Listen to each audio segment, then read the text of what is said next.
अस्सलाम वालेकुम। आज का हमारा लेक्चर है जंपिंग स्टेटमेंट्स पर। बेसिकली जंपिंग स्टेटमेंट क्या होती है? जंपिंग स्टेटमेंट उसको हम कहते हैं जो एक जगह से दूसरी जगह पर जंप कर जाए या उसको वहीं पर ख़त्म करके दूसरे स्टेप पे चला जाए। इसी तरीके के जो भी चीज़ें हम प्रोग्रामिंग में जो फंक्शंस प्रोवाइड करते हैं या जो जो फंक्शन एक्सेस करते हैं उसको हम कहते हैं jumping statement. These are known as jumping statements. आपके जो जंपिंग स्टेटमेंट्स होती हैं वो एक होती है ब्रेक होता है, गो टू होता है। ठीक है, आज के हम जंपिंग स्टेटमेंट में पढ़ेंगे ब्रेक क्या होता है और गो टू क्या होता है। ठीक है, सबसे पहले break. The break statement terminates the execution of the nearest enclosing do for switch or while statement in which it appears। जो ब्रेक स्टेटमेंट होती है वो हमेशा जो उसके जो करीब या जिसके लिए उसमें ब्रेक लगाया जाता है वो तकरीबन डू होता है या फार होता है या स्विच में लगाया जाता है या वाइल स्टेटमेंट में लगाई जाती है। उसकी जो कंडीशन होती है उसको टर्मिनेट करने के लिए ब्रेक यूज किया जाता है। ठीक है, जैसे कि अगर एक स्विच है उसमें हम कैसेस लगाते हैं। ठीक है, कैसेस को टर्मिनेट करना है तो उसको हम वहां पर ब्रेक लगा देंगे तो उस केस को वहीं पर टर्मिनेट कर देगा, उसके आगे जो दूसरे केसेस हैं उसको एक्सेस नहीं करेगा। इसी तरीके से फॉर लूप है। अगर हम एक एक्सेसिबिलिटी दे देते हैं कि हम हमारा जो प्रोग्राम है वो 1 से लेकर 100 तक हो, लेकिन अगर हमारा जो वैल्यू है वो 50 है। ठीक है, अगर हमारा वैल्यू उस 100 में से 50 में मिल जाता है तो वो वहीं पर उसको टर्मिनेट कर दे या खत्म कर दे, उसको हम कहते हैं ब्रेक स्टेटमेंट। ठीक है, control passes to the statement that follows the terminated statement। इसका हम एक सिंपल प्रोग्राम देख लेते हैं। जैसे कि एक प्रोग्राम है ब्रेक स्टेटमेंट का, सिंपल प्रोग्राम है। इसमें पहले तो फर्स्ट जो है हेडर फाइल्स हैं, मेन फंक्शन। अब यहाँ पर जो है ये हम यूज कर रहे हैं फॉर। ठीक है, इसमें फॉर में क्या है, आप यहाँ पर आप कोई भी अपनी स्टेटमेंट लगा सकते हैं कि अगर हमारा जो प्रोग्राम है वो इतनी मरतबा चले, ठीक है, या इतनी मरतबा ना चले, या इस तरीके से आपको जो चीज़ें चाहे करना चाहें वो आप कर सकते हैं। ठीक है, और उसके बाद है printf प्रेस एनी की क्यू टू क्वाइट। तो आप उसके बाद आप कभी-कभी आपके पास ऑप्शन ज़्यादा है, अगर आप क्यू को प्रेस करेंगे तो आपका जो प्रोग्राम है वो वाइट हो जाएगा।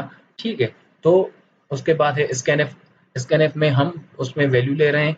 ठीक है, वैल्यू किसका कि क्योंकि यहाँ पर हम प्रिंट ले रहे हैं कि प्रेस एनी की क्यू, तो हम उसके लिए हम स्कैनफ यूज करेंगे क्यू को एक्सेस करने के लिए, और करेक्टर को एक्सेस करने के लिए हमेशा %c यूज होती है। ठीक है, उसके बाद हम यूज करें if c is equal to q, क्योंकि अगर हम q लगा रहे हैं तो उसको एक्सेस करने के लिए सेम ही यहाँ पर हम कंडीशन लगाएंगे, अगर c q के बराबर है तो उसको ब्रेक करें, अगर c q के बराबर नहीं है तो उसको ब्रेक ना करें। ठीक है, इसके हम डेव सी प्लस प्लस में करते हैं कि ये किस तरह से काम करता है।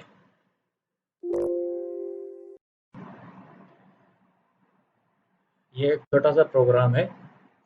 आप इसमें देख सकते हैं कि हमने ये यहाँ पर हमने ब्रेक लगाया हुआ है और हमने ये यहाँ पर फार की कोई भी चीज़ नहीं लगाई हुई। ठीक है, ले, लेकिन हमने प्रिंटफ लगाया हुआ है।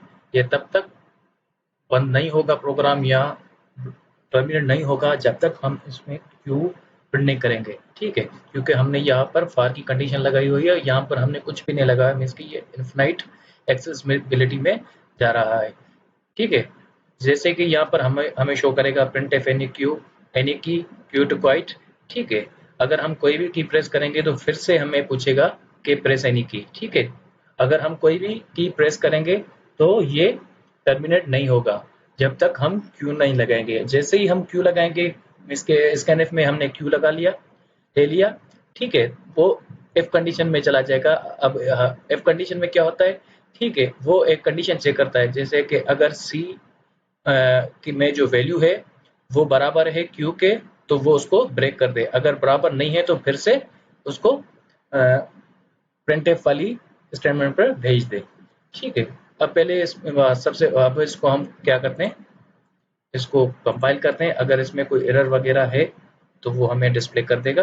ठीक है, अब यहाँ पर कह रहा है कि एरर है, यहाँ पर हमने \s लगा दिए, सेव कर लिए, फिर से हम इसको कंपाइल कर लेंगे, मीन्स के हमारी कोई भी एरर नहीं है, कोई भी वार्निंग नहीं है, हम इसको रन कर देते हैं। ठीक है, अब यहाँ पर पूछ रहा है प्रेस एनी की क्यू टू क्वाइट। ठीक है, हम इसको इस तरह भी कर सकते हैं, प्रेस, यहाँ पर एनी की हटाकर प्रेस क्यू टू क्वाइट हम इसको कर देते हैं, सेव, कंपाइल, देन रन। ठीक है, अब यहाँ पर डिस्प्ले कर रहा है प्रेस क्यू टू क्वाइट। अगर यहाँ पर हम कोई भी अल्फ़ाबेट करेंगे तो वो फिर से हमें सेम ही सवाल करेगा कि प्रेस क्यू टू क्वाइट, अगर कोई भी हम उसमें डिस्प्ले करने के सेम ही सवाल पूछ रहा है। अगर हम इसमें क्यू पुट कर रहे हैं तो ये आप यहाँ पर देखें, प्रोसेस एग्जिटेड आफ्टर 19, हमारा जो ये प्रोग्राम चला है वो 19 सेकंड का प्रोग्राम चला है। ठीक है, अब यहाँ पर ये हमारा प्रोग्राम टर्मिनेट हो गया, प्रेस एनी की टू कंटिन्यू, यहाँ पर हम क्लिक करेंगे तो ये वापस ये प्रोग्राम बंद हो जाएगा। उसके बाद आ रही है हमारी go to statement. The go to statement transfer control to a label. Go to statement क्या करती है, हमारे जो डेटा ट्रांसफर करते हैं one place to another place, अगर हम अपनी डेटा को वन फंक्शन से दूसरे फंक्शन तक लेके जाना है, बीच के जो भी फंक्शन है हमें उसको छोड़ना है, तो उसके लिए हमें एक स्टेटमेंट यूज करनी पड़ेगी, वो है गोटो। ठीक है, the given label must reset the same function and can appear before only one statement in the same function.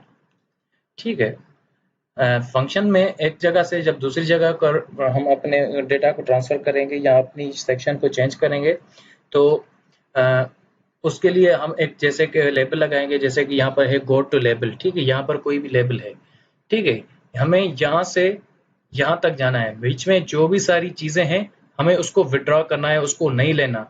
ठीक है, जैसे कि हम कंडीशन लगाते हैं, अगर हमारी चीज, अगर हम यहाँ पर इफ कंडीशन लगाते थे, अगर हमारी चीज ये इसके बराबर हो जाए तो ये लेबल पे चला जाए, अगर इसके बराबर नहीं है तो दूसरा फंक्शन एग्जीक्यूट हो, अगर ये एग्जीक्यूट इसके बराबर है तो हमारा देन दूसरे प्रोग्राम पे या दूसरे सेक्शन पे चला जाए, इसको हम कहते हैं गो टू स्टेटमेंट।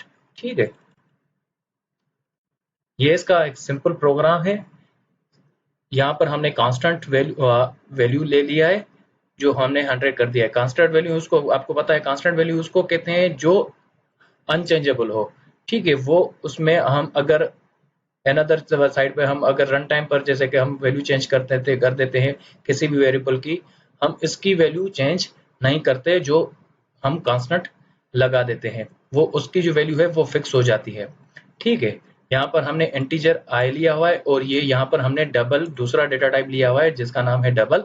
ठीक है, उसमें नंबर, एवरेज और सम लिया हुआ है।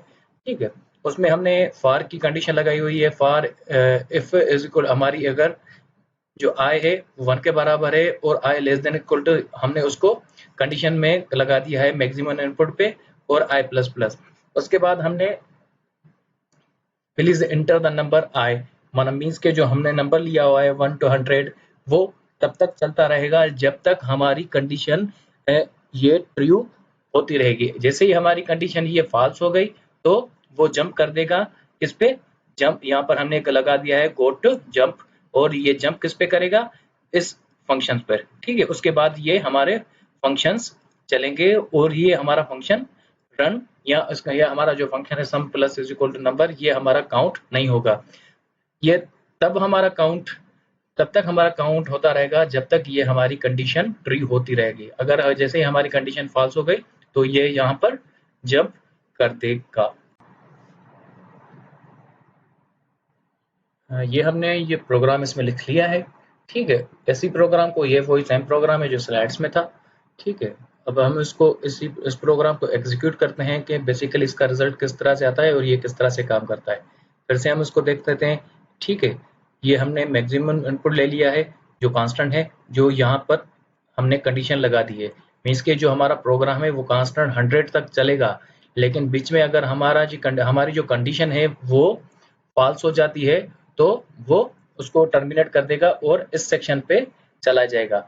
लेकिन जब तक हमारी कंडीशन ट्री होगी तो वो इस चीज को परफॉर्म करता रहेगा। जैसे कि हमारी कंडीशन वो इसमें डिपेंडेंट नहीं होता कि हमारे जो मैक्सिमम इनपुट जो है 100 है वो 100 ही चले, वो 2 भी चल सकते हैं, 3 भी चल सकते हैं, 4 भी चल सकते हैं। It's totally depend upon your values, जो आप वैल्यू देंगे उस पर ही डिपेंडेंट करेगा। ठीक है, सबसे पहले हम इसको सेव कर देते हैं, देन कंपाइल, उसके बाद रन। ठीक है, अब यहाँ पर लिख रहा है number 1 enter a number, means के जो पहला नंबर है वो हम एंटर करेंगे। जैसे कि सपोज करें हम यहाँ पर 3 दे रहे हैं। ठीक है, यहाँ पर 3 के बाद हमारा आ गया to enter a number, means के ये क्यों आया, क्योंकि जब हमने यहाँ पर 3 लगाए, ठीक है, आई की जो वैल्यू यहाँ पर जो डी की जो आई की जो वैल्यू हो गई, वो यहाँ पर जो हमने नंबर की जो वैल्यू दी हुई है वो है 3।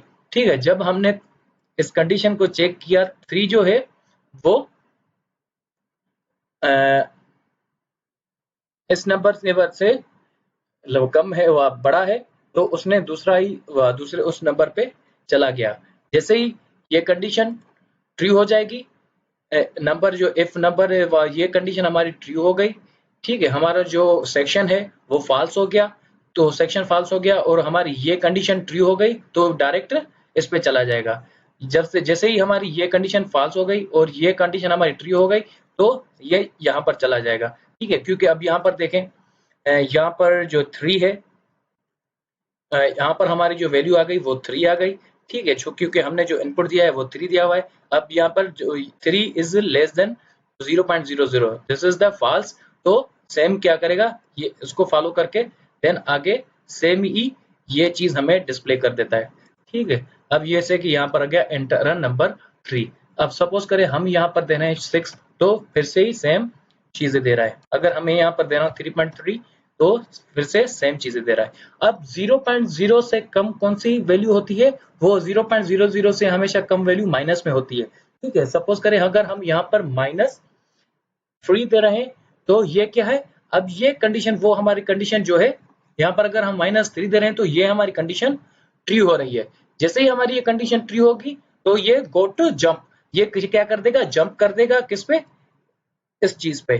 ठीक है, उसके बाद जो है हमारी ये चीज डिस्प्ले नहीं होगी, हमारी ये चीज डिस्प्ले होगी, क्योंकि इसमें क्या हो रहा है, हमें अपनी एवरेज बता रहा है, सम बता रहा है, और एवरेज और सम निकाल रहा है। जो हमारा सम होगा वो टोटल वो सम बताएगा, और टोटल जो हमारी एवरेज बनेगी वो हमारी एवरेज यहाँ पर हमें डिस्प्ले कर देगी। उसके बाद जो एंटर द नंबर जो तीसरा सेक्शन है वो हमें डिस्प्ले नहीं करेगा। ठीक है, जैसे कि हमने ये -3 लगा दिया, जैसे हमने इसको एंटर कर दिया तो उसने फिर से जो नंबर है फॉर लूप को क्लोज कर दिया और direct jump statement go to statement को ओपन कर दिया, और उसमें जो हमारी सम है और एवरेज है वो उसने डिस्प्ले कर दिया।